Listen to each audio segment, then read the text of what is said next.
All right, the Minnesota Vikings. Your They've second won 3 in a favorite row. team. Your second favorite Sluggish team. performances against 3 teams in the AFC South. The Vikings are 5-0 against AFC teams this year, which sounds great, but that just means your tiebreakers are going to suck because your record against the NFC is not nearly as good. But undefeated against the AFC, done with the AFC teams. They go back to their division. It's Vikings at Bears. Vikings favored by 3.5. 39 over-under. Sam Darnold's got a foot injury. He was limited in practice on Wednesday. Chris, the Bears have lost 4 in a row. They almost beat the Packers last week. How do they respond from close but no cigar? Do they get it together and end that losing streak that goes back to the last game before their bye week? I feel like they're going to put up a valiant effort, but I just don't think it'll be enough against the Minnesota Vikings. I don't. I expect a close football game. Here's one of my big things, and I don't know, you tell me, right? But Minnesota needs to run the ball a little bit more. That's one thing I look at them when I kind of evaluate them and watch them on film. I do think that they give up on it a little too quickly. You can run the ball on the Bears defense a little bit. I think you need to run the ball in Minnesota a little bit just to help out Sam Darnold. I think, as you know and you've learned, if you're a Vikings fan, we don't want Sam Darnold throwing the ball 40 times a game. That usually means that there's going to be a few bad plays, a few Sam Darnold plays where you go, what the hell was that? I can't believe he did that, right? So that's where I'd like to see them get back to that a little bit. I do think it helped out Sam Darnold, right? And with the Bears and the way they play defense, I have a lot of respect for their defense, but they put their corners in some spots that'll be zone, but it kind of plays like man-to-man on the outside, and you have the guys to beat that. And then I think I coupled that with, the Bears offense was better last week.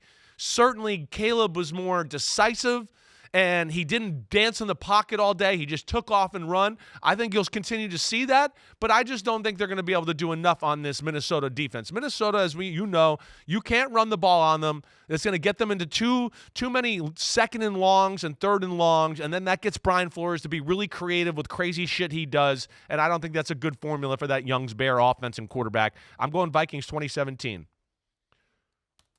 So you've got the Bears covering the spread. You're threading the needle there. Let me change that. Let me go 21-17. I'm going to go 21-17, okay? I'd rather go threading the needle.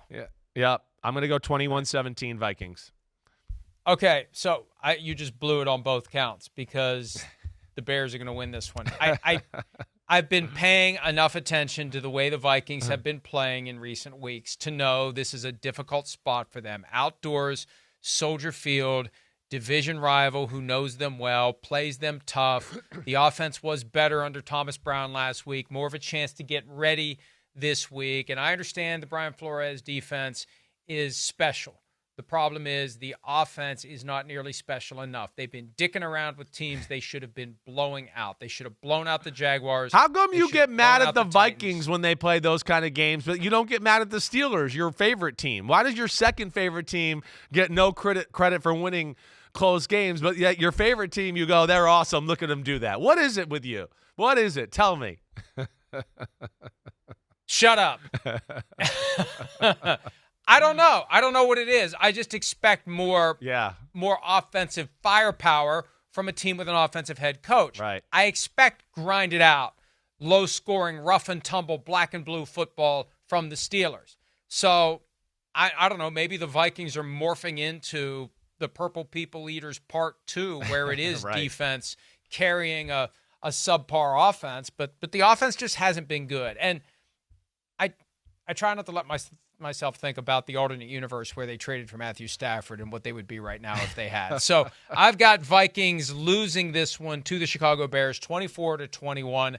Late field goal that this week isn't blocked by the Minnesota Vikings, and the Bears get off the schneid. The Vikings, I just think that the Vikings are not an 8-2 team. Like, the football gods have to correct this. They're not an 8-2 team. And maybe that applies to the Steelers tonight in Cleveland too. I don't know.